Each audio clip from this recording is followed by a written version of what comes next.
सभी को very very good evening. आज हमारा टॉपिक शुरू होगा और ये टॉपिक जो है बहुत ही इम्पोर्टेंट है। कंटिन्यू करूंगा आज इसको। और दूसरी चीज आपको बता देता हूँ कि कुछ क्वेश्चंस भी अब हमने आपको बताया चैप्टर को, जो मेन मेन इम्पोर्टेंट टॉपिक्स हैं उनको डिस्कशन करने के बाद क्वेश्चंस करेंगे, फिर आपका एक सिंपल सा बढ़िया स्टैंडर्ड क्वेश्चन का टेस्ट लेंगे। ठीक है ना? तो बिल्कुल रेडी हो जाइए। सभी को वेरी वेरी गुड इवनिंग। बहुत सारे लोग आ जाइए जल्दी से बैच पर, और फिर हम लोग शुरुआत भी कर लेते हैं। और आज जितने भी टॉपिक्स हैं उनका डिस्कशन भी हो जाए आपके साथ में, है ना? तो थोड़ा ठीक रहेगा। और आपको पढ़ाई समझ में तो आ ही रही होगी। हमारा अपना जो लेवल है, नीचे से ऊपर की तरफ चलने की आदत है। देखिए ये सब मैंने स्क्रीन आपके सामने शेयर करूंगा। अभी आपको स्क्रीन शेयर कर देता हूं, तो आप देखिए ध्यान से। बहुत ही इम्पोर्टेंट रहेगा आपके लिए ये वीडियो, है ना? बिल्कुल एक एक टॉपिक देखते रहिएगा, डेली देखते रहिए, डेली साथ बने रहिए हमारे। हम आपको अप टू मार्क कर देंगे एग्जामिनेशन तक, ये मेरा आपसे वादा है।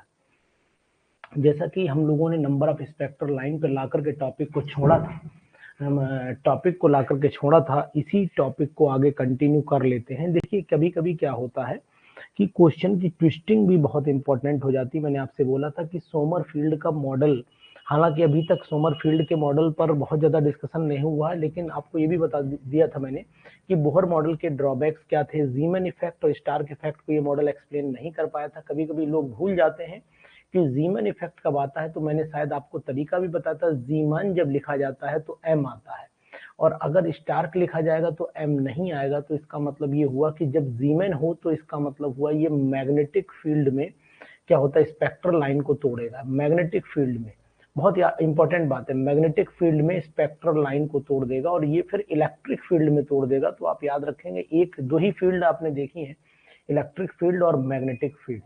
So when the splitting of the spectral lines in the magnetic field is called Zeeman effect, or splitting of the spectral line in the electric field is called Stark effect। तो ये मैं बहुत सारी ट्रिक्स आपको बीच बीच में बताता रहता हूँ। आप लोगों ने YouTube पर एक वीडियो जरूर देखी होगी कि जैसे क्वेश्चन अगर मेरा आया, जैसे YouTube पर आपने वीडियो आज मैंने डाली है, देखी होगी कि क्वेश्चन अगर आया कि एलिजरिन जो होता है वो कब जो है वो रेड बनेगा और कब आपका जो है वो ऑरेंज बनेगा। तो मैंने आपको तरीका बताया था। ओ के साथ में एन आता है और आर के साथ में पड़ोस में एस आता है। लुबना तरीका कैसा लगा आपको? आर के साथ में एस आता है, यानी कहने का मतलब ये है कि अगर सल्फर वाला SO3H ग्रुप जोड़ेगा तो मीनिंग ये हो गया कि फिर हम, इसका मतलब ये है कि ये क्या लगाएंगे इसमें, ये रेड कलर का कंपाउंड बनाएगा। और अगर ये ऑरेंज बनाएगा तो नाइट्रेशन करना पड़ेगा। एस का मतलब सल्फोनेशन करना पड़ेगा। ही इंपॉर्टेंट ट्रिक। बहुत सिंपल सिंपल ट्रिक्स मेरे पास बहुत सारी रहती हैं जिन्हें मैं खुद बनाता हूँ, है ना? ये आप कहीं भी नहीं देखेंगे। जो मेरी ट्रिक्स अपनी होती है, पर्सनल होती है, ये आप कहीं भी नहीं ढूंढ पाएंगे। कहीं भी किसी की भी वीडियो देख लीजिए, आपको ये ट्रिक्स जो मैं देता हूँ ये मेरी अपनी पर्सनल ट्रिक्स हैं जो केमिस्ट्री पर बेस्ड बनाई गई हैं। तो चलिए अब हम लोग बात कर, ऐसी ट्रिक्स का आप लोग लिख लिया करिए, जहां भी जरूरत पड़े लिख लिया करिए। देखिए सोमरफील्ड ने क्या कहा था वो भी मैं आपको बता दे रहा हूँ। सोमरफील्ड का जो मॉडल है, यहाँ पर नोट कर लीजिए, यहाँ लिखे दे रहा हूँ। सोमरफील्ड का जो मॉडल है, सोमरफील्ड का मॉडल है, FEILD है शायद, FELD ही है, FELD। Sommerfeld model, model of an atom, of an atom, यानी एटम का जो जो सोमरफील्ड ने मॉडल दिया था, इसको मॉडिफिकेशन भी बोला गया है। कुछ जगह इसको मॉडिफिकेशन भी बोला गया है कि ये मॉडिफिकेशन जो है इन्होंने किया था। इन्होंने सबसे पहले ये बताया था, इन्होंने एजीमुथल क्वांटम नंबर को सपोज किया था। इन्होंने एक्चुअल में जो हाइड्रोजन था, हाइड्रोजन की फाइन लाइंस के स्पेक्ट्रम को ऑब्जर्व करके सोमरफील्ड ने अपना मॉडल दिया था।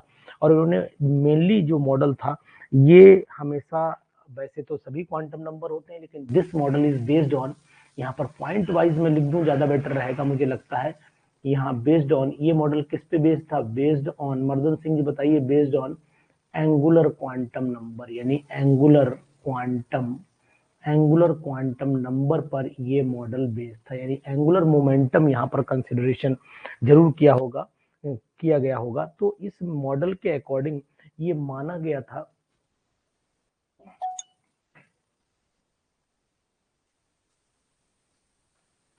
जी स्मिता बोलिए, कुछ कहना चाह रही हैं जी स्मिता। सर मानना तो अच्छी उसकी मम्मी तो मैं देंगी। स्मिता कुछ कह रही हो। जी सर, सर एक क्वेश्चन सर बहुत बार सोच रहे आपसे पूछ नहीं पा रही, आया था सर ये पेपर में भी। हाँ सर जो क्वांटम थ्योरी के बारे में बताया था, ऊर्जा के बारे में, तो सर सबसे पहले किस वैज्ञानिक ने बताया था, प्लांक ने कि प्लैंक, हाँ बोहर प्लैंक। ने? नहीं नहीं, क्वांटम थ्योरी के बारे में प्लैंक ने बताया था, बोहर ने नहीं बताया था। नहीं सर, प्लांक वही लगाए थे, लेकिन सर शायद बोहर ने तो क्वेश्चन उनके पर उसके पढ़िए, बाद। क्वेश्चन पर पढ़िए, क्वेश्चन पढ़िए, फिर मैं क्वेश्चन को समझूं। आप एक शॉर्ट में पूछना चाह रही हैं, अगर आप पूरा क्वेश्चन पढ़ देंगे तो मैं समझ जाऊंगा। सर वो आया था एग्जाम में, उसमें इस माने भाषा तो मुझे पूरी याद नहीं है। मेन चीज अब लैंग्वेज, आपने क्योंकि डायरेक्ट पूछा कि किसने थ्योरी दी थी, तो प्लैंक ने ही दी थी। वो लेकिन वो वो उसी वजह से वो सर, लेकिन उसमें शायद ऐसा कुछ था कि कॉन्सेप्ट सबसे पहले किसने माने। देखिए, अब मैं समझ समझ गया। मैं क्वेश्चन ये होगा कि जो प्लैंक क्वांटम थ्योरी जो आई थी, ये इसका कंसेप्ट कहाँ से जनरेट हुआ है। अगर कंसेप्ट की बात आएगी तो बोहर ने इस बात को समझा दिया था कि भाई प्लैंक क्वांटम थ्योरी पे एटम के बारे में समझाया था बोहर ने, लेकिन उन्होंने प्लैंक, ऊर्जा के बारे में बता दिया था, लेकिन हाँ उनने क्वांटम शब्द नहीं हाँ, दिया था। क्वांटम शब्द नहीं दिया था, बिल्कुल बिल्कुल एग्जैक्ट। ये तो क्वेश्चन की ट्विस्टिंग इसी को कहते हैं ना, इसी को जी क्वेश्चन की ट्विस्टिंग कहते हैं। अब आपने पूछा पहले क्या प्लैंक क्वांटम थ्योरी किसने दी थी, तो फिर जी आंसर नहीं, प्लैंक ही आएगा, है ना। उसमें ये था एनर्जी, शायद कि एनर्जी का कंसेप्ट बोहर ने दिया था, हाँ एनर्जी का। हाँ, चलिए ठीक एनर्जी। ठीक। चलिए ठीक है। तो based on the angular quantum number, ये एंगुलर क्वांटम नंबर पर सोमरफेल्ड का मॉडल था। और दूसरी चीज आपको बता दें, इन्होंने ये भी बताया था कि इसके अंदर जो एटम की शेल यानी होती हैं, वो किस तरीके से होती है। कुछ जो होती हैं वो पहली बात तो इलिप्टिकल होती हैं, तो इसमें एक माइनर मेजर एक्सेस भी बताई। तो एक तो ये बताई इन्होंने, ऐसे भी हो सकता है। दूसरी कंडीशन इन्होंने ये कही कि ये फिर कंडीशन ऐसे भी बन सकती है। फिर तीसरी कंडीशन इन्होंने कही कि भाई एटम फिर ऐसे भी बना सकता है। और लास्ट में इन्होंने बताया कि फिर ये ऐसी कंडीशन ऐसे करके बहुत सारी ऑर्बिटल ऑर्बिट आप बना सकते हैं। तो इसमें एक मेजर और माइनर एक्सेस का कंसेप्ट भी इन्होंने लगा दिया था। और अब मेजर और माइनर एक्सेस में क्या था कि अगर मैं अलग से इसका डायग्राम ड्रॉ कर लेता हूँ बीच में, जैसे सपोज कर लेता हूँ कि न्यूक्लियस जो है हमारा वो ये है, न्यूक्लियस ये है। अब एक ऑर्बिट में बना लेता हूं इस तरीके से, ये मैंने ऑर्बिट बना ली, ध्यान दे दीजिएगा इस पे, ये मैंने ऑर्बिट बना ली। तो यहाँ मेजर माइनर कैसे निकालेंगे। अगर मैं एक लाइन, इमेजिनरी लाइन ड्रॉ कर देता हूं, यहाँ पर इमेजिनरी लाइन ड्रॉ कर देता हूं। ठीक है, ठीक है मर्दन सिंह जी, आपने जवाब दे दिया, मैंने देख लिया है जवाब आपका, ठीक है, बिल्कुल एग्जैक्ट है। ठीक है, चलिए मैं अपनी लाइन खींच लूँ, नहीं तो आपको देखने में मेरी लाइन टेढ़ी हो गई। चलिए देखिए, यहाँ से मैंने एक इमेजिनरी लाइन, फिर हाथ कांप गया, एक मैंने यहाँ से इमेजिनरी लाइन इस तरीके से खींच दी, एक इमेजिनरी लाइन इस तरीके से डाल दी इस पे। तो अब आपको क्या करना है कि हम इस पे मेजर और माइनर एक्सेस की बात करेंगे, वो हम आपको समझाने की कोशिश करेंगे। देखिए, अब क्या करते हैं कि देखो, न्यूक्लियस तो हमने ये बनाया, ये सेंटर पर रेड कलर का जो मैं डॉट रख रहा हूँ, ये न्यूक्लियस को रिप्रेजेंट करेगा। एक बात आपको बता देता हूँ, तो अब ये बताओ कि सबसे लंबी, न्यूक्लियस से सबसे लंबी दूरी कौन का, ये तो शॉर्ट दूरी हो गई और ये वाली लंबी दूरी हो गई। तो जो लंबी दूरी हो गई ये कहलाती है आपकी मेजर एक्सिस, ये मेजर एक्सिस कहलाएगी। और ये वाली आपकी कहलाती है माइनर एक्सिस। तो ये बात आपको ध्यान देनी पड़ेगी। अब मेजर माइनर एक्सिस में जो कंसेप्ट चलेगा, पॉइंट आ रहा है, ठीक है स्मिता, अभी मैं देखता हूँ, मैं इसको वो करता हूँ।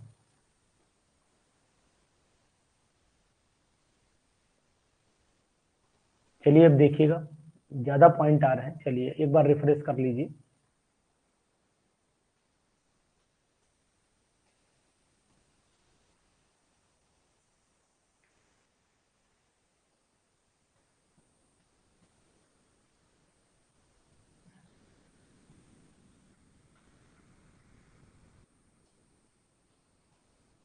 जी चेक करिए,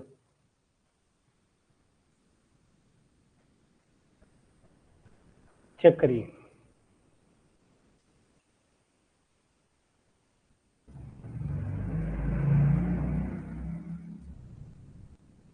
अब तो नहीं आ रहे हैं? आ रहे हैं, अभी भी आ रहे हैं। चलिए ठीक है, अभी मैं इसको अपडेट करता हूँ। ये हो सकता है सिग्नल प्रॉब्लम है, कुछ सिग्नल प्रॉब्लम है, आप परेशान ना होइएगा, आ जाएगा, सेट हो जाएगा अभी। चलिए अब देखते हैं, अब सेट हो जाएगा।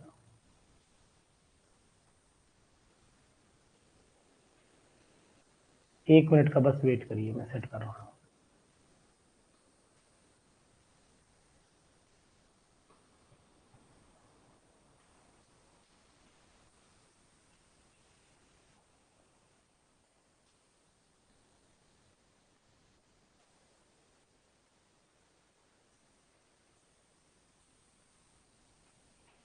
बस थोड़ा सा वेट करिए, मैं इसको सेट कर दूं।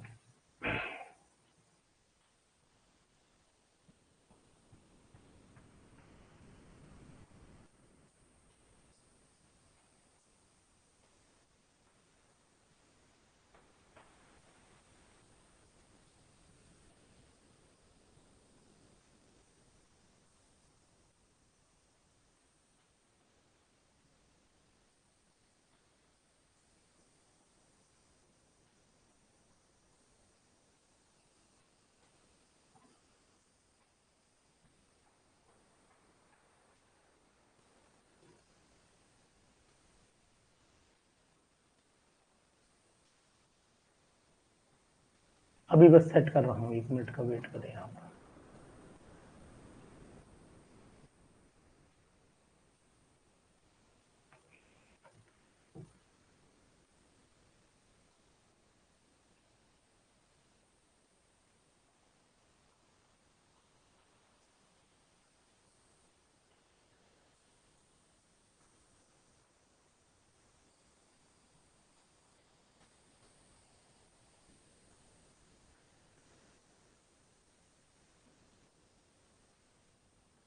चलिए अब देखिएगा, बताइएगा जैसा भी हो। तो मैंने यहाँ पर based on the angular momentum लिखा, मेजर माइनर एक्सेस लिख दी यहाँ पर। अब हम लोग बात कर लेते हैं कि आखिरकार लेंथ कैसे नापते हैं। तो अगर मैं यहाँ पर इस वैल्यू को, जो माइनर एक्सेस होती है, माइनर एक्सेस को मैं ऐसा कर देता हूँ कि k मान लेता हूँ, इसे k मान लेता हूँ, और इसको हम लोग जो है वो l मान लेते हैं। अब तो नहीं आ रही, बताइए, इसको हम लोग l मान लेते हैं। तो यहाँ पर बन जाता है l मान लीजिए या n मान लीजिए, जो भी आप मानिए। कुछ किताबों ने n माना है, तो मेरी राय में मेजर को n मानिए, इसे n मान लीजिए। तो ये n अपॉन k हो जाएगा, n अपॉन k मानो, या l मानना चाहो तो l भी मान सकते हो। n upon k is equal to हो जाएगा, लंबी सी लाइन खींच लीजिए, ऊपर n माना है तो नीचे लिखिएगा length of major axis, length of major axis लिख दीजिएगा, लेंथ ऑफ मेजर एक्सिस लिखिएगा, मेजर एक्सिस लिख देना बहुत सुंदर तरीके से, और नीचे लिख देना आप लेंथ ऑफ माइनर एक्सिस। आज आपको बहुत इंपॉर्टेंट टॉपिक भी पढ़ाऊंगा, इसलिए कंटिन्यूटी इसके साथ में कर रहा हूँ, ठीक है।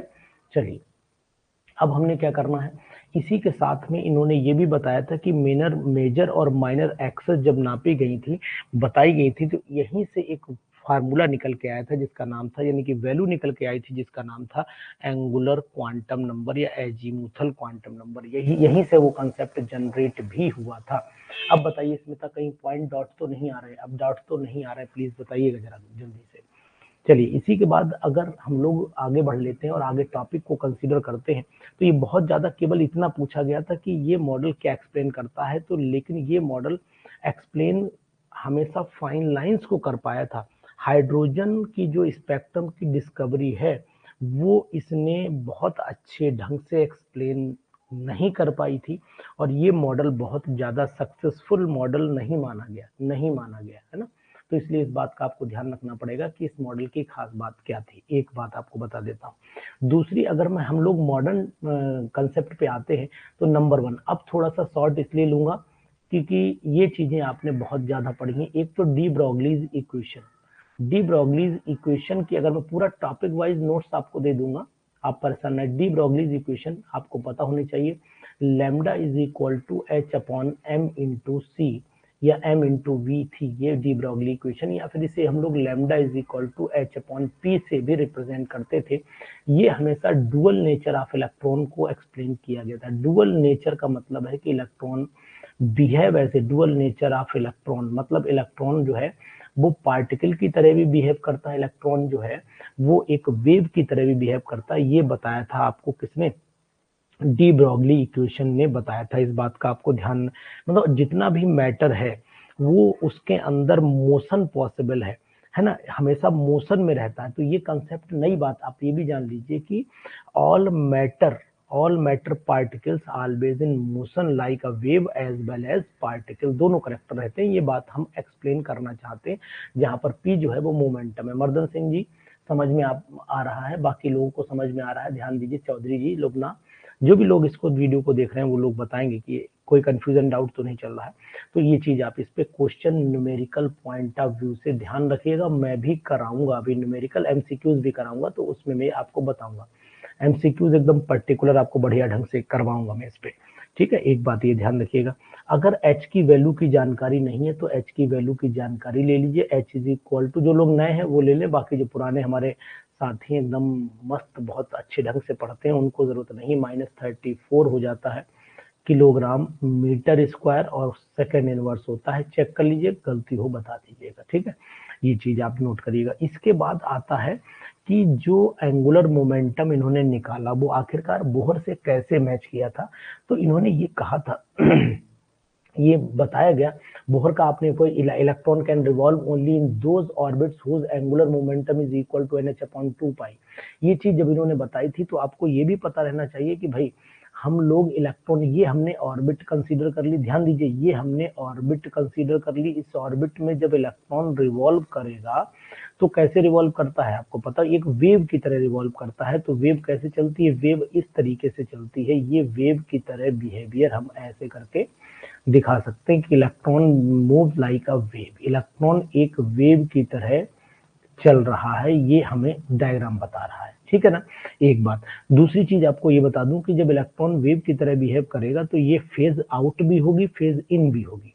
कभी कभी फेज इन भी दिखा सकते हो, फेज आउट भी दिखा सकते हो। ये जो हमने डायग्राम बनाया है ये आपका आउट ऑफ द फेज है। इनसाइड द फेज बनाइए तो इनसे शुरू कर दीजिए, कोई दिक्कत नहीं है।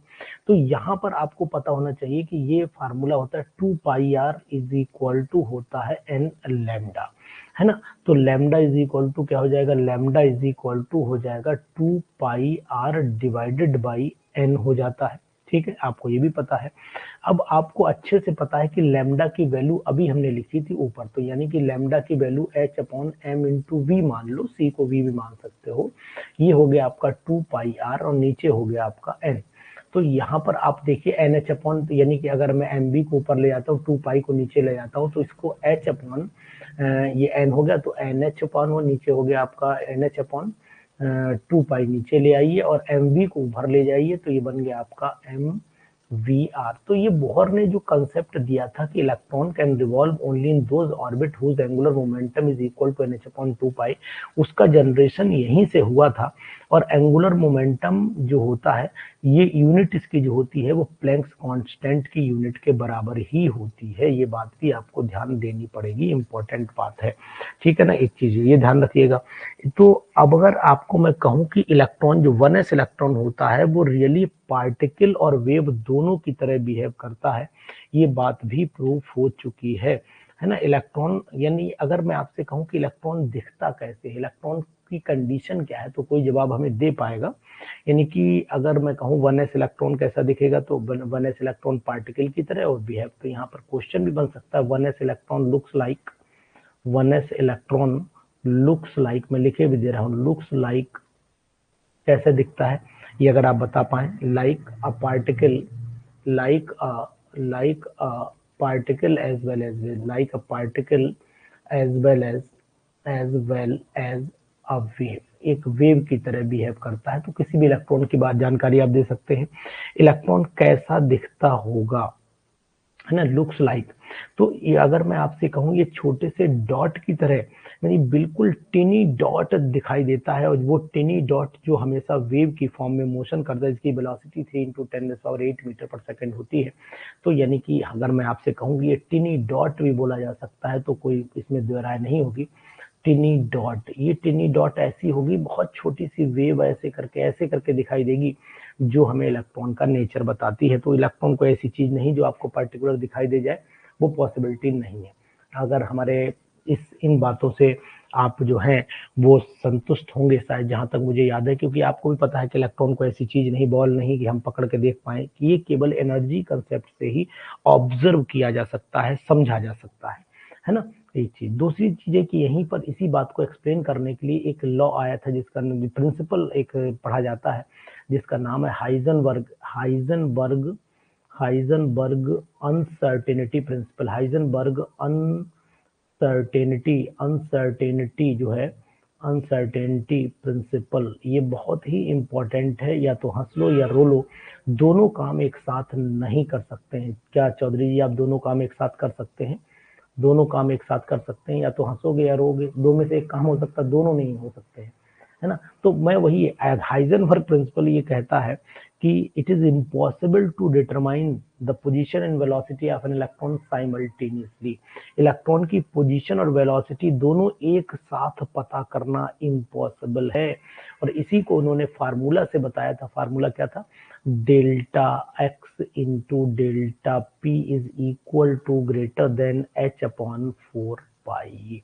इस वैल्यू को पुट कर दीजिए तो यहाँ पर delta X into delta V into M हो जाए। एम इंटू डेल्टा वी लिखते हैं तो मैंने उल्टा करके लिख दिया एच अपॉन 4 पाई। ये फार्मूला भी यूज किया जा सकता है, ध्यान दीजिएगा। अगर हमने पोजीशन पता की तो वेलोसिटी में अनसर्टेनिटी होगी, और अगर हमने वेलोसिटी पता की तो पोजीशन में अनसर्टेनिटी होगी, यानी कि दोनों एक साथ पता नहीं किए जा सकते हैं।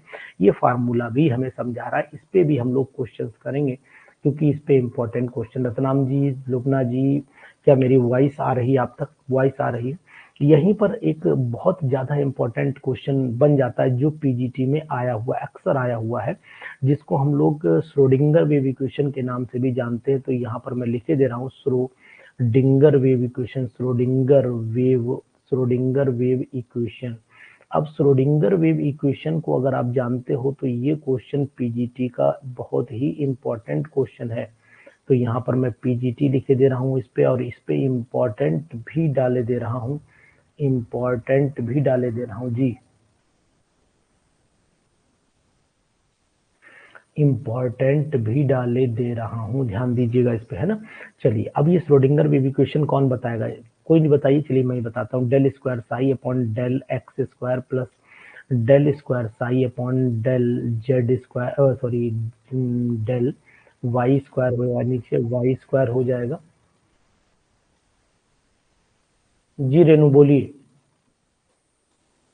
रेनू बोलिए। Del square psi upon del Z square, हाँ ठीक है, plus plus 8 square M upon H square. आज बहुत, हाँ बिल्कुल बिल्कुल, वेरी नाइस।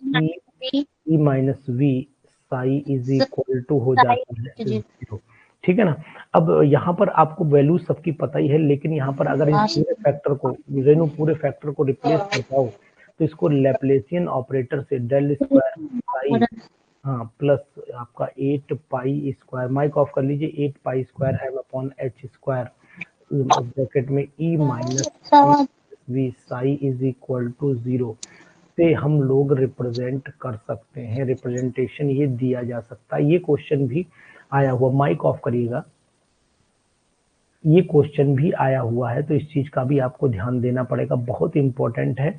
और यहाँ पर अब मैं आपसे बात करने जा रहा हूँ कि इसको हम लोग, जो श्रोडिंगर वेव इक्वेशन है, वो उसमें जो साई है, यहाँ पर नोट करने वाली ये पॉइंट होगी, जो क्वेश्चन आ सकता है। यहाँ पर एक आइजन वैल्यू होती है, आइगन वैल्यू, यानी कि EIGEN, आइगन भी बोलते हैं, आइगन भी बोलते हैं, आइगन वैल्यू बोलते हैं, या आइगन फंक्शन का नाम भी देते हैं,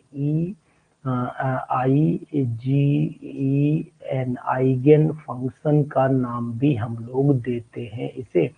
तो मर्दन सिंह जी बताएंगे आपकी आइगन फंक्शन क्या चीज होती है? यानी वेव फंक्शन को हम लोग, यानी कि जो साई होता है, ये साई, इसे हम लोग वेव फंक्शन बोलते हैं, है ना। श्रोडिंगर वेव इक्वेशन में डिफरेंट वैल्यूज होती हैं साई की।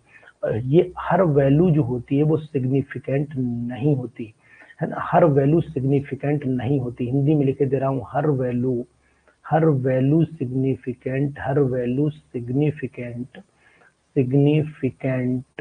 नहीं होती, सिग्निफिकेंट नहीं होती, ठीक है ना, होती। जो वैल्यू सिग्निफिकेंट होती है, जो वैल्यू सिग्निफिकेंट होती है, सिग्निफिकेंट होती है उसी को, यानी उस वैल्यू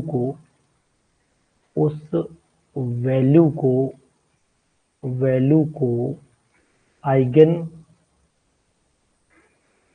आइगन फंक्शन कहा जाता है। उस वैल्यू को आइगन आइगन फंक्शन कहा जाता है। ध्यान दीजिए, आइगन फंक्शन कहा जाता है। ये बात आपको ध्यान देनी पड़ेगी, इम्पोर्टेंट पॉइंट है। यानी कि अगर हम लोग कहें कि ये जितने भी फंक्शंस होते हैं ये टोटल एनर्जी ऑफ इलेक्ट्रॉन को रिप्रेजेंट करते हैं, तो इसमें भी कोई दो राय नहीं है ना, इसमें भी कोई दो राय नहीं, ये टोटल एनर्जी को रिप्रेजेंट करते हैं। तो आइगन वैल्यूज मतलब total value of the energy. तो यहां पर लिखे दे रहा हूं, आइगन वैल्यू का मीनिंग क्या है, total energy of the electron. तो आइगन वैल्यू रिप्रेजेंट्स, यहां पर लिखे दे रहा हूं, आइगन पूछा जा सकता है ना, इसलिए मैं इस पे थोड़ा बोल रहा हूं। Eigen value represents total value of the electron. यहां पर लिखता टोटल वैल्यू नहीं, total energy of the electron, total energy of electron, यानी इलेक्ट्रॉन की टोटल एनर्जी को रिप्रेजेंट ये करता है। निशांत, बात मेरी समझ में आ रही, एक तो ये ध्यान दीजिएगा। अब यहीं पर आपको बताएं कि जो साई का कोई सिग्निफिकेंट नहीं होता, लेकिन सिग्निफिकेंस साई स्क्वायर का होता है, यानी साई स्क्वायर का सिग्निफिकेंस होगा। तो ये सिग्निफिकेंट है, ये सिग्निफिकेंट है, सिग्निफिकेंट SIG नहीं, सिग्निफिकेंट है, ये वाली ये चीज सिग्निफिकेंट। अब यहीं पर आपको बहुत इंपॉर्टेंट बताऊंगा, पूरी ध्यान से सुनिएगा। देखिए, एक टर्म हम लोग ऑर्बिट पढ़ते हैं, एक ऑर्बिटल पढ़ते हैं। एक टर्म हमने पढ़ा ऑर्बिट और एक टर्म पढ़ा ऑर्बिटल। दोनों में खास बात क्या होती है वहीं पर ले चल रहा हूं आपको। एक्चुअल में क्वेश्चन अक्सर ये देखा गया है पेपर में कि जो यानी इसी से रिप्रेजेंट आपने ऐसे करके क्वेश्चन आज किसी ने डाला भी था, शायद लुबना ने, जहां तक मुझे याद है डाला था क्वेश्चन। मैंने इसलिए जवाब नहीं दिया कि मैंने कहा समझाऊंगा। जैसे अगर ऐसे मान लीजिए कहीं पर आ गया, ग्राफ आ गया, ये किस चीज को रिप्रेजेंट कर रहा है, ये किस चीज को, अगर मैं यहाँ पर आर की वैल्यू जो है यहाँ पर सपोज कर लेता हूँ कि यहाँ पर 1 मान लेता हूँ, यहाँ 0, तो ये फिर 1s का बन जाएगा। और यहाँ पर हम लोग स्मॉल r यानी ये मानते हैं। अभी मैं समझाता हूँ आपको ये आखिरकार क्या है। शायद लुबना ने, जहां तक मुझे याद है कि शायद लुबना ने ही पूछा था, बाकी मुझे ध्यान नहीं किसने पूछा था। इसी तरीके से अगर ग्राफ पेपर में ऐसे आ गया, यहाँ पर मैं r की वैल्यू लेता हूँ, यानी r 2 और 0 लेता हूँ, 2 0 का मतलब हो गया ये 2s हो गया। अगर 2s ऑर्बिटल होगी तो फिर ग्राफ मेरा यूं जाएगा, नीचे पार कर जाएगा और नीचे ही इस तरीके से टर्न करेगा, है ना, इस तरीके से। तो मैं एक काम ये करता हूँ, ग्राफ को थोड़ा सा येलो कलर से दिखा देता हूँ, येलो कलर से दिखा देता हूँ तो ज्यादा बेटर रहेगा मुझे लगता है, आपको अलग से दिखाई देगा। ये ऐसे थोड़ा जोड़िएगा नहीं, थोड़ा पास रखिएगा, टच नहीं करिएगा, बीच में गैप रखिएगा। इसी तरीके से अगर हम लोग 3s के बारे में जानना चाहते हैं तो 3s में क्या होगा, ये हमने लाइन खींची और इस लाइन में क्या होगा, ये हमने ऐसे खींचा। तो यहाँ पर 3s का मतलब r की वैल्यू में यहाँ 3,0 हो जाएगा। तो अब इस कंडीशन में क्या होगा, इस कंडीशन में ग्राफ कहाँ जाएगा, देखो, जब यानी एक बार जब भाई 1s है तो ऊपर ही रखना, जब 2s आ जाए तो एक बार क्रॉस कर देना, नोड इंटर नोड बना देना, और जब 3s आ जाए तो क्रॉस तो करना तय है, लेकिन एक बार ऊपर लाइएगा, यानी दो नोड आपको दिखाई देने चाहिए। एक इधर नीचे की तरफ ट्रफ हो जाएगा, ये क्रस्ट हो जाएगा, यहाँ केवल ट्रफ रहेगा, यहाँ केवल ट्रफ रहेगा, यहाँ केवल आपका ट्रफ और क्रस्ट दोनों दिखाई देने चाहिए, दोनों दिखाई देने चाहिए, ध्यान दीजिएगा। और ये न्यूक्लियस के पास का एरिया ही माना जाता है, ये बहुत इंपॉर्टेंट बात है। लेकिन कभी कभी ये क्वेश्चन ऐसे भी पूछ लिया जाता है कि मान लीजिए ये अगर मैंने स्क्वायर के टर्म में रिप्रेजेंट कर दिया जाए, अगर मानो स्क्वायर के टर्म में रिप्रेजेंट किया गया तो फिर कैसे होगा, जरा देख लीजिए फटाफट, देखिए इसको, बहुत इंपॉर्टेंट है आज का ये लेक्चर और आपके इन क्वेश्चंस के लिए। कब ये हम कौन सा ग्राफ किसके लिए कब रिप्रेजेंट करेंगे, ये दोनों बातें आपके लिए बहुत ही ज्यादा इंपॉर्टेंट है ना जी।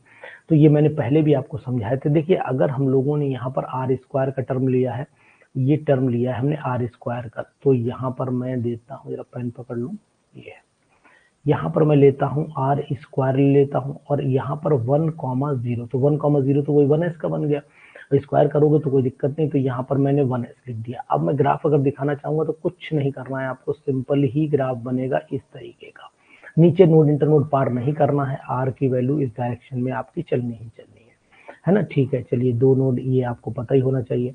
अब आपको नोड का फार्मूला भी पता रहे, and number of the nodes अगर आपको निकालने n-l-1, तो अब आप ध्यान दीजिए, अगर सपोज कर लो 1s की बात आए तो 1 यानी कि 1 - 0 - 1, तो टोटल 0, यानी कोई नोड नहीं होगा। तो आप ध्यान दीजिए यहाँ पर कोई नोड नहीं दिखाई दे रहा है, यानी कि यहाँ पर आपका जो है n-l-1 अप्लाई कर दिए, तो यहाँ पर वैल्यू क्या आ जाएगी, वैल्यू आपकी क्या आ जाएगी, 0 आ जाएगी, 0 आ जाएगी। देखो अब अगर 2s की बात करता हूँ तो 2s में क्या निकालोगे आप, एक ही नोड आएगा, एक नोड ये वाला नोड दिखेगा, यहाँ 2 नोड दिख जाएंगे आपको। देखिए यहाँ पर अगर हम लोग n-l-1 लगाते हैं तो यहाँ पर 2 माइनस, तो यानी कि 2 - 0 - 1 इज इक्वल टू 1, तो एक नोड ही तो दिख रहा है रेनू, लोग ना बोलो, एक ही नोड तो दिख रहा है यार। बाकी लोग जो है इस पे बोलिए कौन कौन लोग हैं लाइन पर, जरा उनके भी दर्शन कर लेता हूँ, कौन कौन लोग हैं लाइन पर, एक बार हाजिरी ले लेता हूँ। 24 लोगों में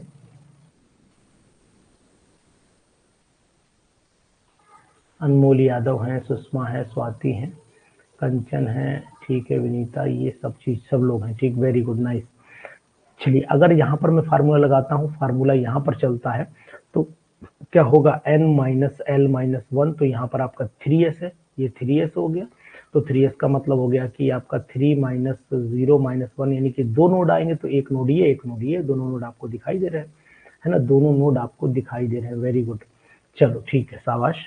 अब इसी के आगे कंटिन्यूटी, मैंने यहाँ पर भी वही सब कंडीशन दिखाई दी, लेकिन ये स्क्वायर के टर्म में चल रहा है, तो अगर 2s का दिखाओगे तो यहाँ पर आर स्क्वायर ले लिया, और यहाँ पर 2,0 ले लिया, ऊपर की तरफ चलोगे तो स्क्वायर करिएगा, तो ये स्क्वायर का मतलब है कि ये नोड्स ऊपर ही हमें दिखाने पड़ेंगे, तो एक ही नोड तो एक ही रहेगा, एक ही रहेगा, लेकिन स्क्वायर के टर्म में जाएगा तो ऊपर की तरफ बनेगा, सब चीजें वही रहेंगी। अगर हम यहाँ पर आर स्क्वायर ले लेते हैं और यहाँ 3 ले लेते हैं, तो यहाँ पर 3s का बनेगा, लेकिन अब फिर समझ गया होगा अब आप कि अब इसका मतलब ये है कि नोड ऊपर ही बनेंगे तो 2 ही, लेकिन ऊपर बनेंगे, नीचे नहीं बनेंगे, ये बात ध्यान देना। तो यहाँ पर आप चेक कर लीजिए, ये नोड की कंडीशंस रहती है, इस तरीके के क्वेश्चंस आ सकते हैं। तो अब अगर आपको फार्मूला याद है तो आप इजी वे में बता सकते हो कि ये किसका है, 2s, तो यहाँ पर भी n-l-1 लगाइए, तो यहाँ पर वही आपका हो जाएगा 2 - 0 - 1, यानी कि 1, देखो 1 दिखाई दे रहा है, यहाँ पर n-l-1,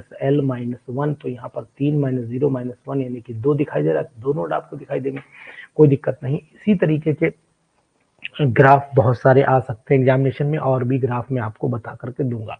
तो एक्चुअल में कंडीशन क्या है कि ऑर्बिटल होती क्या है, सबसे पहले मैं आपको बता देता हूँ ऑर्बिटल क्या है। ऑर्बिटल जो होती है वो 3 डायमेंशनल स्पेस होता है अराउंड द न्यूक्लियस, न्यूक्लियस के चारों तरफ, जहां पर इलेक्ट्रॉन के पाए जाने की संभावना बहुत होती है, probability of finding electron is maximum होनी चाहिए, वही कहलाती है ऑर्बिटल। ये मुझे बताने की जरूरत नहीं है। अब s ऑर्बिटल भी होती है, p ऑर्बिटल भी होती है, d ऑर्बिटल भी होती है, f, ये सब बातें आपको पता है। 2 इलेक्ट्रॉन होते हैं मैक्सिमम, मतलब चाहिए हमें, यानी ऑर्बिटल्स की अगर मैं बात करूं, क्योंकि मैंने हमेशा बोला है कि ऑर्बिटल की बात करेगा, ऑर्बिटल्स की बात करेगा तो अंतर आ जाएगा।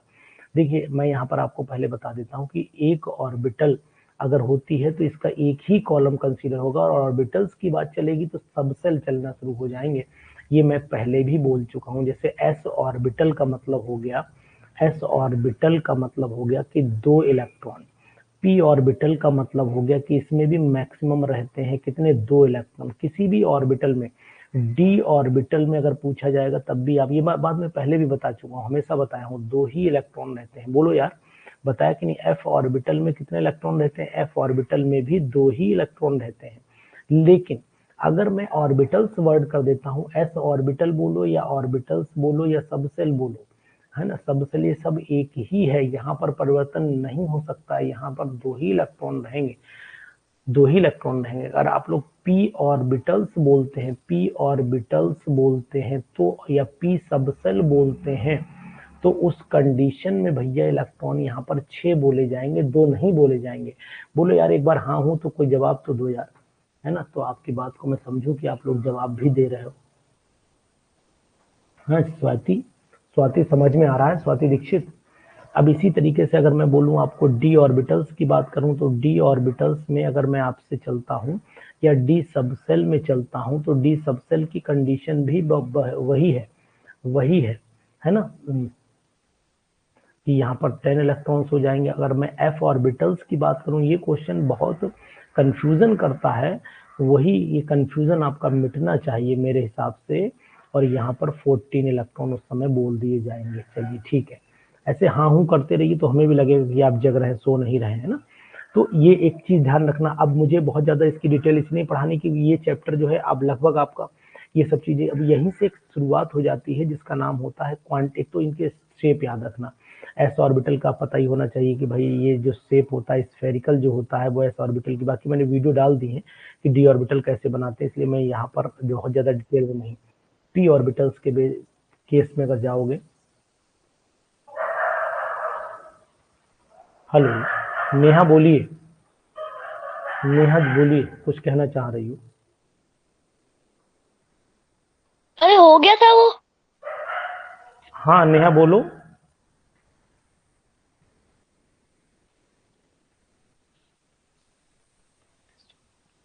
नेहा बोलिए, कुछ कहना चाह रही हैं आप। Sir sorry, by mistake my kid did this. Sorry sir. Okay okay, no problem. देखिए अब यहाँ पर पी ऑर्बिटल की अगर मैं बात करता हूँ, तो पी ऑर्बिटल आपको डंबल शेप दिखाई देती है। इसी तरीके से डी ऑर्बिटल की अगर बात चल रही, तो डी ऑर्बिटल अगर देखेंगे तो डबल डंबल। तो इनकी डिटेल मैंने ऑलरेडी वीडियोस में डाल रखी है, तो यहाँ पर मैं आपको टाइम की बचत करते हुए ये बताऊंगा कि उन वीडियोस को देख लीजिएगा कि कौन सा एक्सेस कहाँ पर जाएगा। ये मैंने बना दी आपकी कौन सी डी ऑर्बिटल बना दी, ये डबल डंबल शेप होती है, आपको पता होना चाहिए ये डबल डंबल शेप होती है। एफ ऑर्बिटल जो होती है वो कॉम्प्लेक्स होती है, नॉट डिफाइंड होती है। ये चीज आपको ध्यान देनी पड़ेगी, है ना। डंबल शेप होती है, नहीं ठीक है, डंबल शेप होती है। ये डंबल है, ये डबल डंबल है, ठीक है, वेरी गुड। ये स्फेरिकल डंबल डबल डंबल। लेकिन आपकी जानकारी के लिए मैं आपको ये बता दूं कि जो एसपीडीएफ टर्म है ये कहाँ से आए हैं, ये भी आपको पता है। एस का मीनिंग होता है, एस का मीनिंग होता है शार्प, एस का मीनिंग होता है शार्प। पी का मतलब होता है प्रिंसिपल, यहाँ पी का मतलब होगा प्रिंसिपल, पल नहीं प्रिंसिपल होता है, ध्यान दीजिएगा। और इसी तरीके से अगर मैं आपसे कहूं कि डी का मतलब क्या होता है, तो डी का मतलब होता है डिफ्यूज्ड, डिफ्यूज्ड होता है, डिफ्यूज्ड।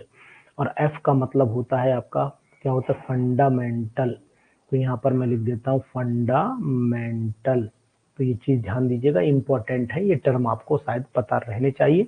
और इनकी डिटेल्ड वीडियो मैंने ऑलरेडी पहले से डाल रखी है, लेकिन मैं आपको आज बहुत कुछ ऐसी चीजें की जानकारी देता चलूंगा जो अभी आपने बहुत कम टच में रही होंगी। जी चौधरी जी।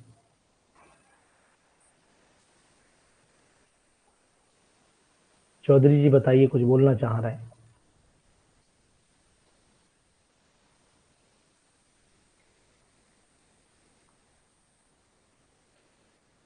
तो अब हम लोग टॉपिक मेन देखिए, क्वांटम नंबर क्या है। मैं वो भी और इजी वे में आपको क्वांटम नंबर तक ले जाऊंगा। यहाँ पर मैं लिख रहा हूँ क्वांटम, क्वांटम नंबर लिख रहा हूँ। क्वांटम नंबर को एक्चुअल में मैं क्या कहता हूँ, मैं तो हमेशा यही बोलता हूँ कि क्वांटम नंबर ये क्या है, it is the address of electron, यानी इट गिव्स द इंफॉर्मेशन, यहाँ लिखे दे रहा हूँ, it gives information about, it gives information, information about the, about location of, location मतलब यहाँ पर एनर्जी लेवल की बात हो रही है। लोकेशन का मतलब हुआ एनर्जी लेवल, एनर्जी लेवल की बात करूं, है ना। इसकी शेप की बात करूं, शेप ऑफ ऑर्बिटल की बात करूं, शेप ऑफ ऑर्बिटल की बात करूं, ठीक है। तो it gives the information about the location, location of electron, electron की location in an atom, atom के अंदर इलेक्ट्रॉन की लोकेशन क्या है, मतलब एड्रेस ऑफ इलेक्ट्रॉन भी इसको हम लोग कह सकते हैं। ये एक्चुअल में एड्रेस ऑफ इलेक्ट्रॉन भी बोला जा सकता है क्वांटम नंबर। इस पे बेस क्वेश्चन भी आपको खूब आते होंगे। ये क्वांटम नंबर कितने तरीके का होता है ये भी आपको पता होना चाहिए। नंबर 1, सबसे पहले ये आप बताएगा हमारा प्रिंसिपल। सबसे पहला कौन सा क्वांटम नंबर है? Principal quantum number. ये प्रिंसिपल क्वांटम नंबर जो है वो n से रिप्रेजेंट होता है। ये शेल की जानकारी देता है। किसकी जानकारी देता है? शेल की जानकारी देता है, या फिर हम ऐसे बोलें ये ऑर्बिट की जानकारी देता है, या फिर ऐसे हम बोले कि ये एनर्जी लेवल की जानकारी देता है। वेरी गुड, नाइस मर्दन सिंह जी, सपना, एनर्जी लेवल की जानकारी देता है। तो ये सब चीजें आपको पता रहनी चाहिए, है ना। दूसरी चीज है इसकी n की वैल्यू जो होती है वो अगर मैं बताऊं k, l, m और n, यानी कि n की वैल्यू अगर देखोगे तो k के लिए क्या आती है? k के लिए 1 आती है, l के लिए 2 आती है, यहाँ 3 आती है, यहाँ पर 4। अगर n की वैल्यू 1 है तो मतलब इलेक्ट्रॉन जो है वो क्या है बताइएगा? इलेक्ट्रॉन क्या है? मतलब फर्स्ट शेल में है। अगर 2 आ रही है तो n, अगर 2 है तो l में, एंड सो ऑन, ये चलता रहेगा, इस तरीके से चलेगा। तो इसी तरीके से एक आगे दूसरा है हमारा, दूसरा कौन सा क्वांटम नंबर है? एक क्वांटम नंबर एजीमुथल भी क्वांटम नंबर है। एजीमुथल क्वांटम नंबर एक, अभी आप बहुत अच्छी बात बताऊंगा आपको, वेट करते रहिए थोड़ा सा। इसे एंगुलर क्वांटम नंबर के नाम से भी जानते, तो दूसरा नाम आप इसका ध्यान दीजिएगा, एंगुलर क्वांटम नंबर भी इसे बोलते हैं। तीसरा नाम सेकेंडरी क्वांटम नंबर भी बोलते हैं। क्या बोलते हैं? सेकेंडरी क्वांटम नंबर भी बोलते हैं। और तीसरा नाम इसका हो जाता है सब्सिडरी क्वांटम नंबर भी बोलते हैं। सब्सिडरी क्वांटम नंबर भी बोलेंगे। बिल्कुल डिटेल में चल रहा हूँ शिवानी, कोई दिक्कत तो नहीं है? बोलो शिवानी। ये सब्सिडरी क्वांटम नंबर भी बोलते हैं। तो इनमें क्या है, कभी आपको लग रहा हो सर यार कहाँ, इतना लेवल तो हमें खुद ही आता है, कभी ऐसा तो महसूस नहीं होता। यानी l की वैल्यू जो होती है वो 0 to n-1 होता है।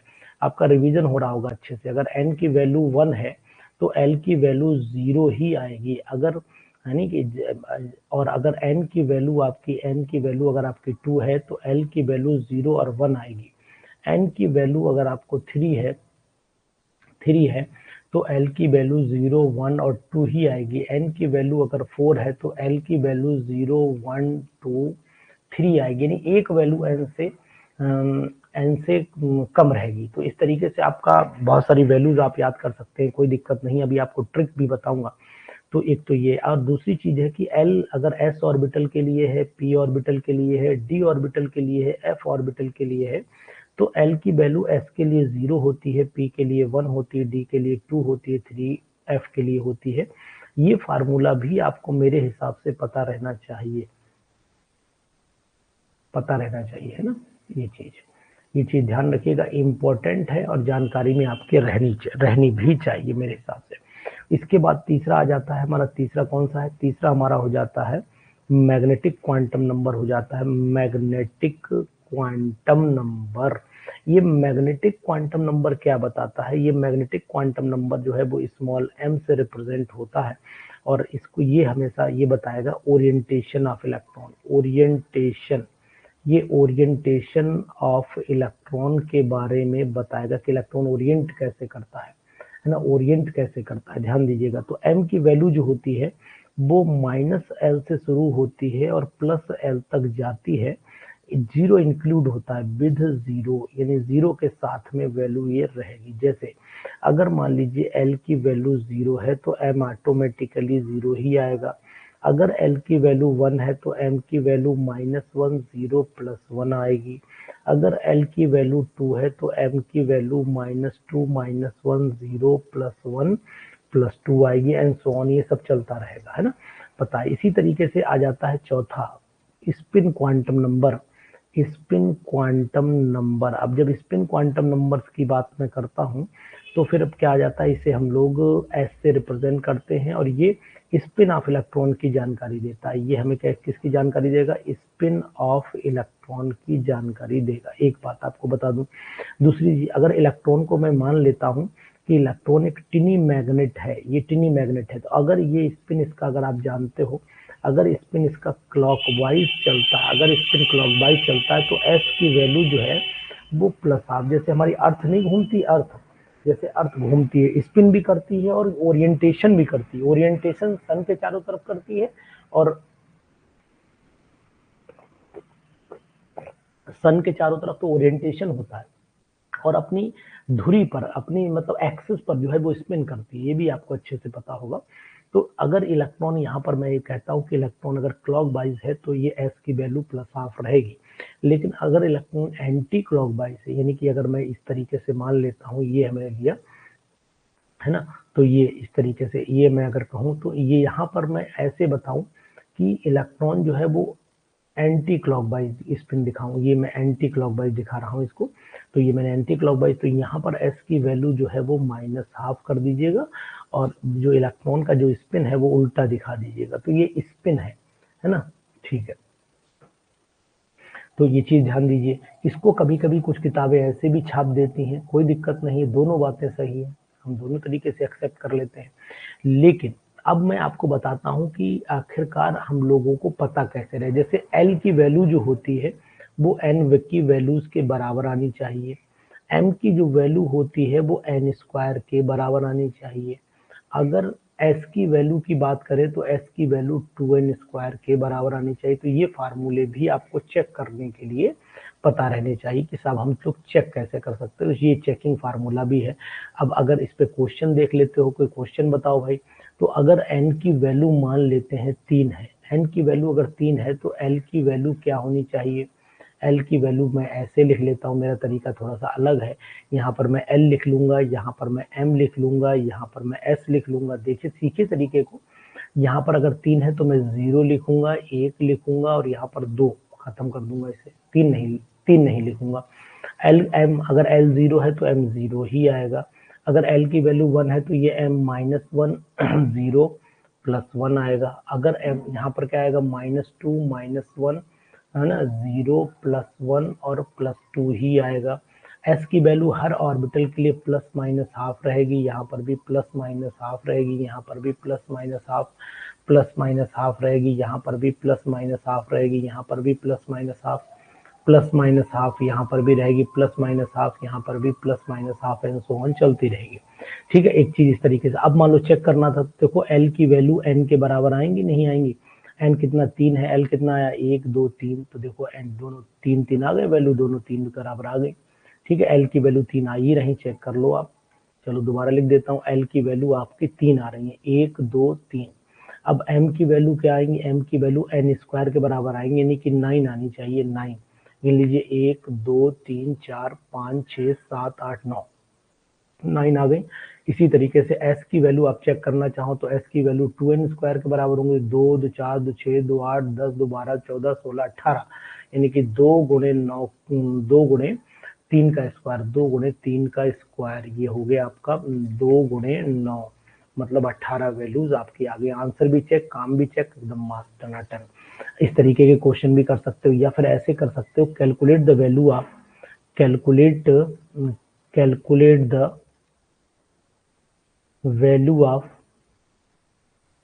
value of all quantum numbers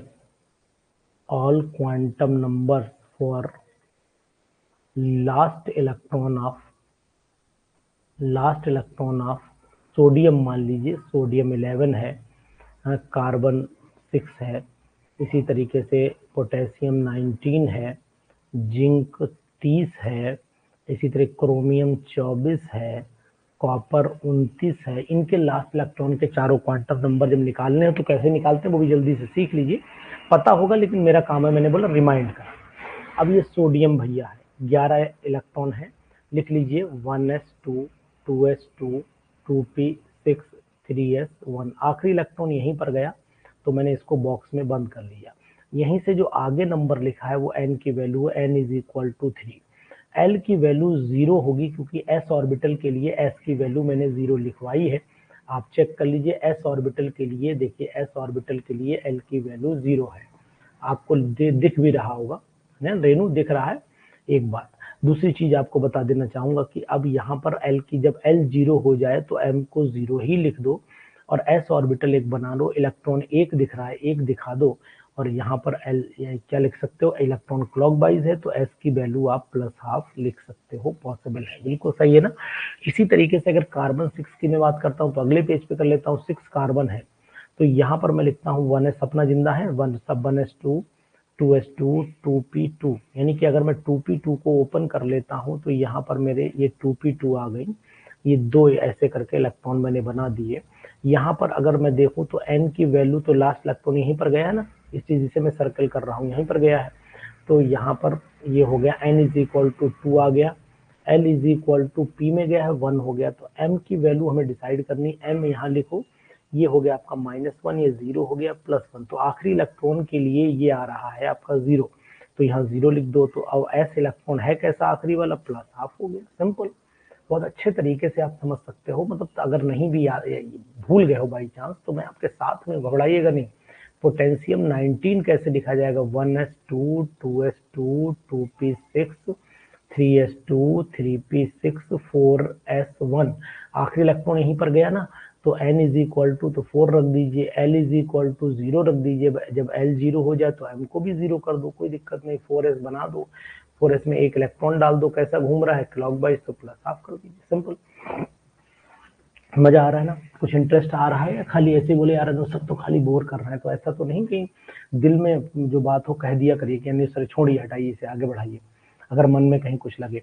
अब जैसे कभी कभी गलती कहाँ होती है, जैसे मैंने जिंक का लिखा, जिंक 30 लिखा तो मैंने क्या लिखा, मैं सिंपल डायरेक्ट लिख दूं आर्गन 18 हो गया, आर्गन 18 हो गया, आर्गन 18, तो यहाँ पर मैं लिख देता हूँ आपका 3d लिख देता हूँ और 4s लिख देता हूँ, लेकिन 4s 2 होता है, 3d 10 होता है, तो इलेक्ट्रॉन आखिरी इलेक्ट्रॉन डी में गया ना, आखिरी इलेक्ट्रॉन डी में गया, तो डी में जब इलेक्ट्रॉन गया तो इसका मतलब क्या हुआ कि हम लोग n की वैल्यू तो 3 डालेंगे, l की वैल्यू 2 डालेंगे क्योंकि डी में गया है, अब यहाँ 3d में बना लेता हूँ, 3d में बनाए ले रहा हूँ, इस तरीके से ये मैंने 3d बना ली, ठीक है, 3d में 5 बनाए, डी है ना तो 5 बननी तय है, बिल्कुल 5 बना दी मैंने।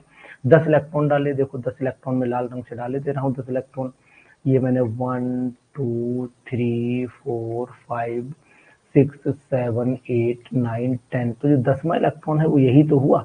अब यहाँ पर m की वैल्यू लिख लेता हूँ, -2 -1 0 +1 +2, तो ये m की वैल्यू जो हमारी आई है, m की वैल्यू हमारी आ जाती है आपकी +2 आ जाती है। s इलेक्ट्रॉन घूम कैसा रहा है, स्पिन कैसा है, उल्टा है ना, तो -½ डाल दीजिए। तो ये बात आपको ध्यान देनी पड़ेगी, इंपॉर्टेंट चीज है। चलिए, अगर इसी तरीके के और भी क्वेश्चंस आएंगे तो आपको कराएंगे।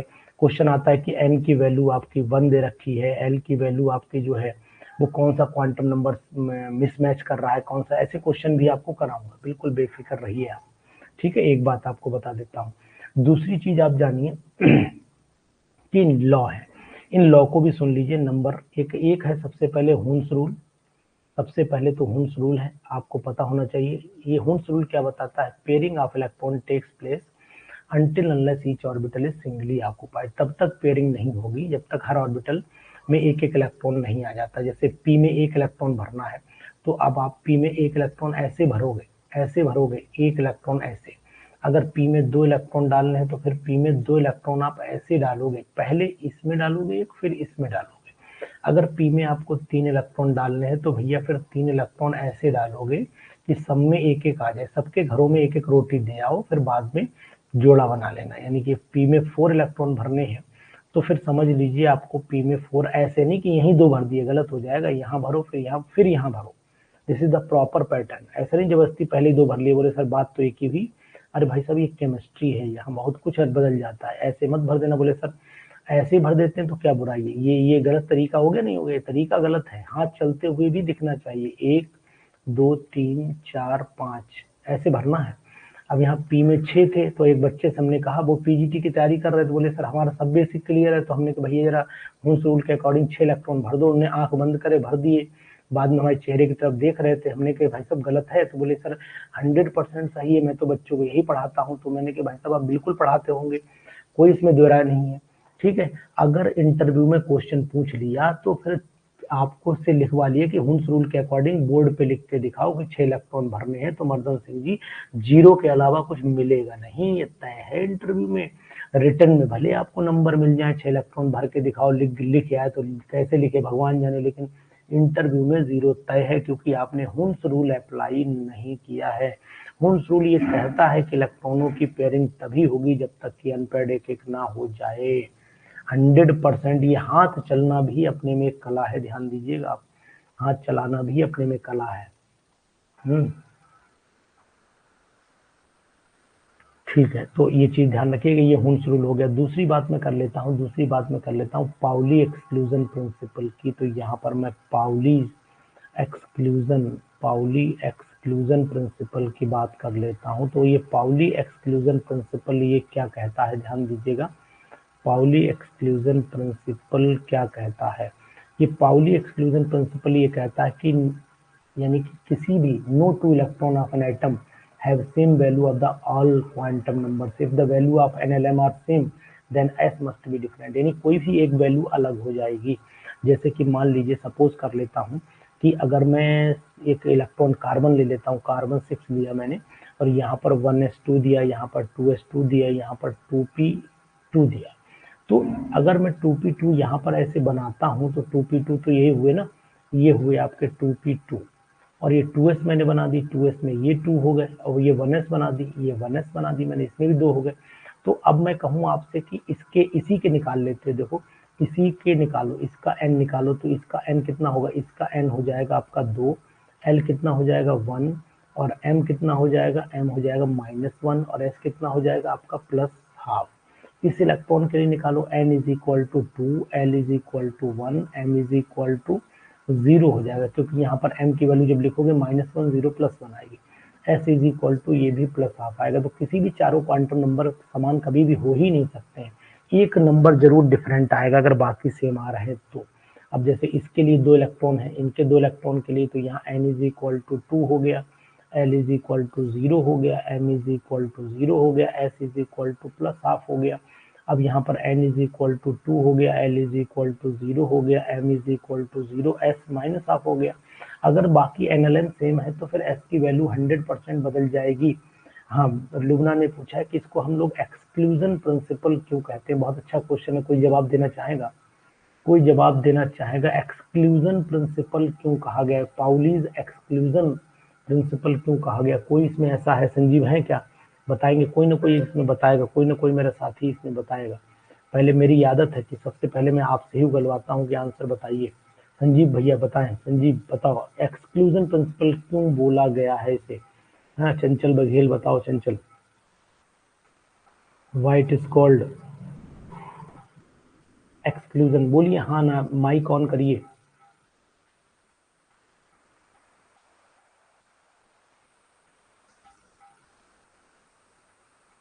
बोलिए जल्दी से, मैं आपके आंसर का इंतजार कर रहा हूँ, जल्दी बोलिए। जी संजीव भाई बोले, बोलिए संजीव भाई बोले, पहले आप बोलिए। आवाज नहीं आ रही, कुछ प्रॉब्लम है नेटवर्क। आ रही है आवाज, आ रही है, आप बोले।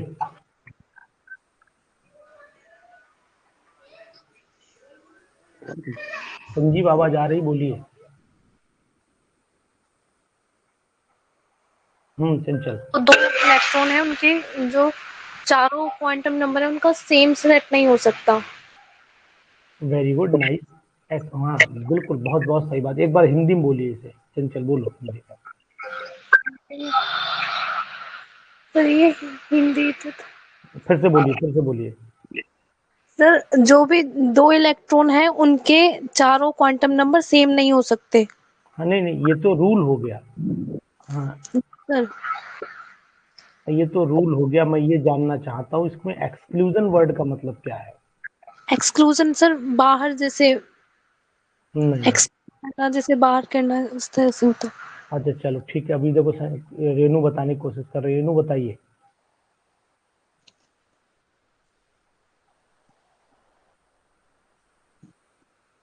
स्वाति बोलिए, स्वाति बोलिए।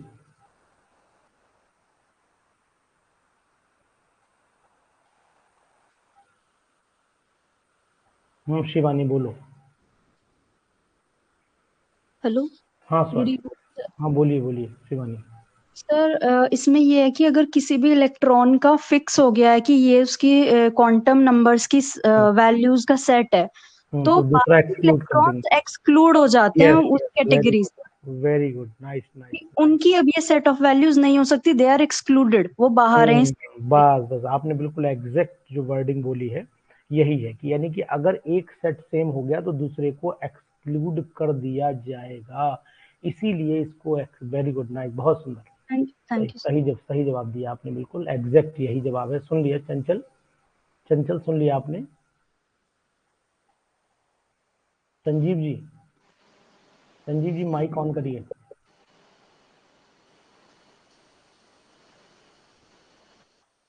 संजीव जी माइक ऑन करिए अपना। माइक आप कॉलर माइक ना यूज करके संजीव भाई, आप अपना पिन वाला माइक यूज करिए, ज्यादा बेटर रहेगा। पिन वाला माइक ज्यादा बेटर काम करता है ना संजीव जी? सुन रहे हैं मेरी बात?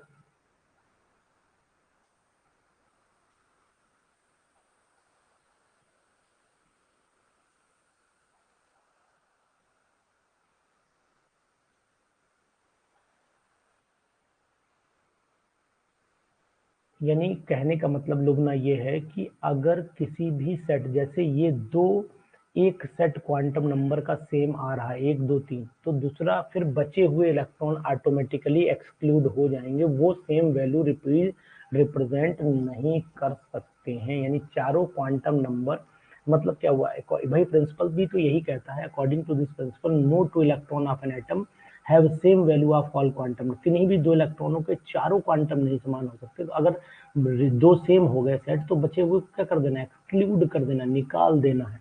इसी को एक्सक्लूजन प्रिंसिपल बोला गया है। ठीक है, एक्सक्लूजन प्रिंसिपल बोला गया। चलो बहुत अच्छी बात है आपने बताया। इसके बाद एक प्रिंसिपल और भी है, एक रूल और भी है जिसका नाम है अफवाऊ, है ना? अफवाऊ प्रिंसिपल हम लोग लिखते हैं, रूल नहीं है, अफवाऊ।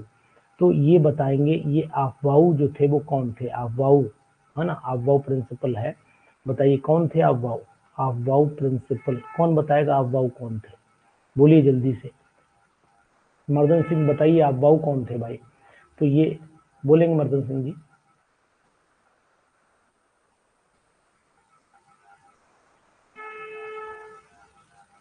बोलिए मर्दन सिंह जी बोलिए, अफवाऊ कौन थे? हाँ वेरी गुड, जर्मन वर्ड है, जर्मन वर्ड है ये। तो इसका मतलब क्या होता है? अफवाऊ एक जर्मन वर्ड है, अफवाऊ एक जर्मन वर्ड है। स्मिता गौतम बोलिए, बोलिए स्मिता। अफवाऊ एक जर्मन वर्ड है, इसको मैं लिख देता हूँ, ये एक जर्मन वर्ड है, जर्मन वर्ड है ना? जिसका मीनिंग होता है बिल्डिंग अप, इसका मीनिंग होता है बिल्डिंग अप, है ना? तो यानी इलेक्ट्रॉन, ठीक है, बिल्कुल बिल्कुल एग्जैक्ट निशान, साइंटिस्ट का नाम नहीं था, वेरी गुड नाइस। चलो ठीक है, तो इसका मतलब ये हुआ कि ये एक जर्मन वर्ड है जिसका मतलब बिल्डिंग अप होता है, और जो लो लेवल से ऊपर जाता है, इलेक्ट्रॉन हम हमेशा लो एनर्जी से हाई एनर्जी की तरफ फिलिंग करते हैं, तो इलेक्ट्रॉन्स आर फिल्ड। इलेक्ट्रॉन की जो फिलिंग होती है, मैं शॉर्टकट में लिखे दे रहा हूँ, रूल नहीं लिखूंगा। इलेक्ट्रॉन फिलिंग जो होती है वो कैसे होती है? इलेक्ट्रॉन फिलिंग जो होती है वो हमेशा लो एनर्जी लेवल से, लो एनर्जी लेवल से जो होती है वो कहाँ होती है? लो एनर्जी लेवल से हाई एनर्जी लेवल की तरफ इलेक्ट्रॉन फिलिंग होती है। हाई एनर्जी लेवल की तरफ इलेक्ट्रॉन की फिलिंग होगी, ये कहता है अफवाऊ प्रिंसिपल। अगर हम लोग इलेक्ट्रॉनों का खेल खेलते हैं, तो आपने भी अपने बच्चों को खिलाते होंगे, हम भी आपको खिला दे रहे हैं। यहाँ पर 1s हो जाता है, यहाँ 2s लिखते हैं हम लोग, यहाँ पर 3s लिखते हैं, यहाँ 4s लिखते हैं, यहाँ 5s लिखते हैं, यहाँ 6s लिखते हैं, यहाँ 7s लिखते हैं। ऊपर से एक छोड़ दीजिए, यहाँ पर 2p ले लीजिए, यहाँ पर आप 3p ले लीजिए, यहाँ 4p ले लीजिए, यहाँ 5p ले लीजिए, यहाँ 6p ले लीजिए, यहाँ 7p ले लीजिए। ठीक है, यहाँ पर आप फिर एक छोड़िए, 3D ले लीजिए, 4D ले लीजिए, 5D ले लीजिए, यहाँ 6D 7D नहीं, अभी तक डिस्कवरी में है। यहाँ 4F ले लीजिए, यहाँ 5F ले लीजिए, और बस इतना ही होता है, 6F अभी नहीं है। तो ये ध्यान दीजिएगा, अगर हमें इलेक्ट्रॉन फिलअप कराने हैं तो सबसे पहले इलेक्ट्रॉन 1s में ले जाइए, 1s के बाद फिर इलेक्ट्रॉन कहाँ ले जाइए? पहले आप इलेक्ट्रॉन 1s में ले जाइए, 1s में ले जाइए, फिर इलेक्ट्रॉन आप 2s में ले जाइए, 2s के बाद फिर आप 2p में लाइए, 2p के बाद 3s में आ जाइए, 3s के बाद फिर पीछे से आइए 3p में, 4s में, सो ऑन। ये आपको पता है, आप भी अपनी जब कोचिंग वोचिंग पढ़ाते होंगे तो खूब बच्चों को सिखाते होंगे कि भैया पहला इलेक्ट्रॉन यहाँ भरना बेटा, दूसरा यहाँ भरना बेटा, तीसरा यहाँ भरना, मेरे लाल गलत मत करना। बाद में बच्चे गलत करके ले आते हैं, फिर आप बताते हो अरे बेवकूफ गधे ना, शुरू में पहले लाल कहोगे बाद में गधे, तुम्हें इतना समझा समझ में नहीं आया। तो ये इस तरीके से हम लोग इलेक्ट्रॉन की फिलिंग करते हैं। मर्दन सिंह जी ऐसा ही तो होता है यार, है ना। बच्चों पहले अरे बेटा ऐसे भरेंगे, बाद में समझा ले क्या है तो यही बोलोगे बेवकूफ नहीं, इतनी देर समझा समझ में नहीं आ रहा तुम्हारे।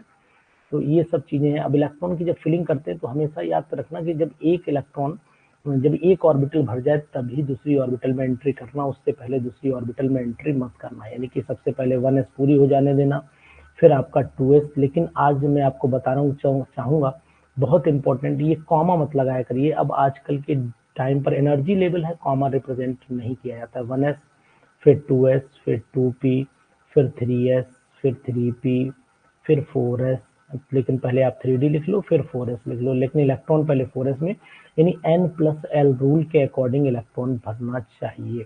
यानी n+l रूल क्या कहता है, इलेक्ट्रॉन पहले उसमें भरना जिसकी यानी कि फर्स्ट, यानी फर्स्ट फील्ड कौन होना चाहिए, फर्स्ट फील्ड होना चाहिए मेरे हिसाब से, एंड लेस n+ वैल्यू होनी चाहिए, लेस n+l वैल्यू वाला होना चाहिए, है ना। और अगर मान लीजिए कहीं पर जो है वो दोनों n+l वैल्यू सेम है, सेम n+l वैल्यू है, सेम n+l वैल्यू है, अगर सेम n+l वैल्यू है तो फिर इलेक्ट्रॉन कहाँ जाएगा, whose n value is less, whose n value is less, जिसकी n वैल्यू लेस होती है। तो ये बात ध्यान दीजिएगा। जैसे अगर अचानक आपसे कोई ये पूछ लेता है कि यार बताओ कि भैया ये बताओ कि इलेक्ट्रॉन पहले 4p में भरा जाएगा या 3d में भरा जाएगा, तो निकाल लो इसकी n+l। इसकी n+l क्या हुई, 4+1 मतलब ये 5 हो गया। इसकी n+l क्या हो गई, 3+2 ये भी 5 हो गया। तो दोनों में जब 5-5 आ रही तो n वैल्यू कम किसकी है, n वैल्यू कम किसकी है, तो n वैल्यू यानी कि 3d filled first, 3d filled first, क्यों फर्स्ट भरी जाएगी, as n value is less, इसकी n वैल्यू जो होती है कम होती है ना। इस तरीके से अगर मान लो हकल रूल कहाँ पे आ गया, हकल रूल कहाँ पे आ गया, ये कौन सा लिख दिया भैया मर्दन सिंह जी, हकल रूल कहाँ पे लगा दिया यार आपने, हकल 4n+2 पाई इलेक्ट्रॉन रूल होता है हकल रूल। मर्दन सिंह जी कहाँ चले गए आप,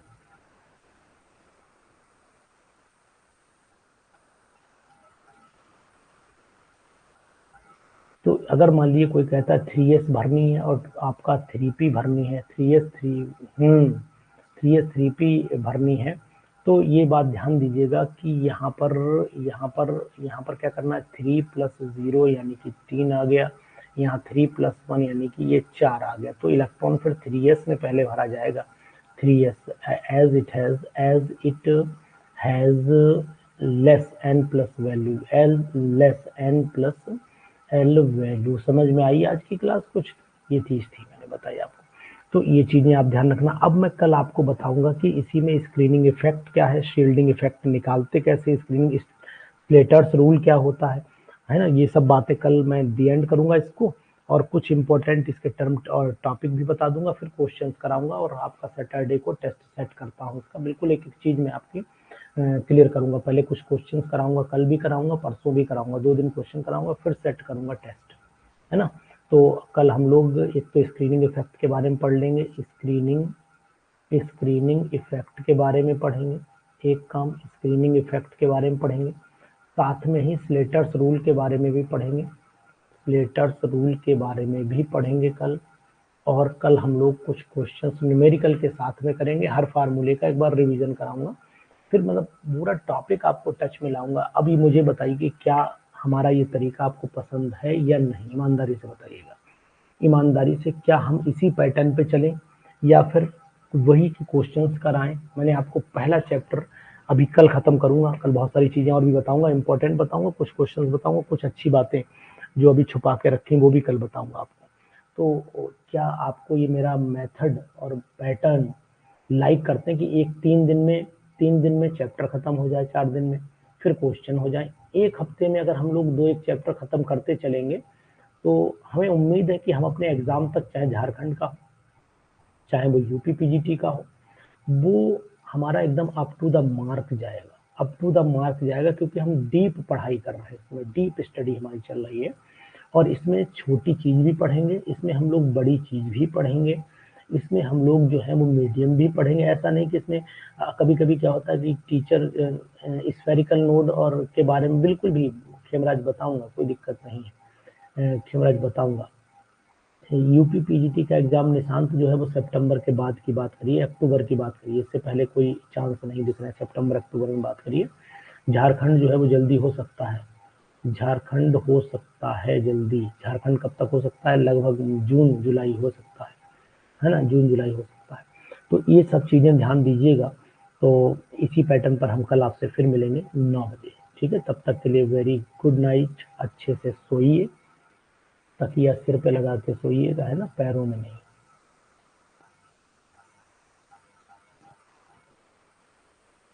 जीआईसी की वैकेंसी, कंचन, जीआईसी की वैकेंसी अभी नहीं उम्मीद है, दिसंबर ही मान के चलिए, तभी आएगी जीआईसी की वैकेंसी, जब तक तैयारी हो जाएगी तुम्हारी, ठीक है? पुष्पेंद्र, क्लास कैसा लग रहा है? पुष्पेंद्र, क्लास कैसा लग रहा है? बोलिए पुष्पेंद्र जी, क्लास कैसा लग रहा है? खेमराज, मैंने आपसे कुछ बात कही थी, स्मिता आपसे भी कुछ कहा था, आप लोग 2 लोगों से मैंने कुछ पर्टिकुलर बात कही थी, लेकिन शायद आपने मेरी बात पे ध्यान नहीं दिया। मैं वेट करता रहा कि आप मुझे, मैंने आपको जिस बात के लिए कहा है उसका कुछ रिप्लाई करेंगे आप। Khemraj as well as Smita Gautam. चलिए, okay, good night to all.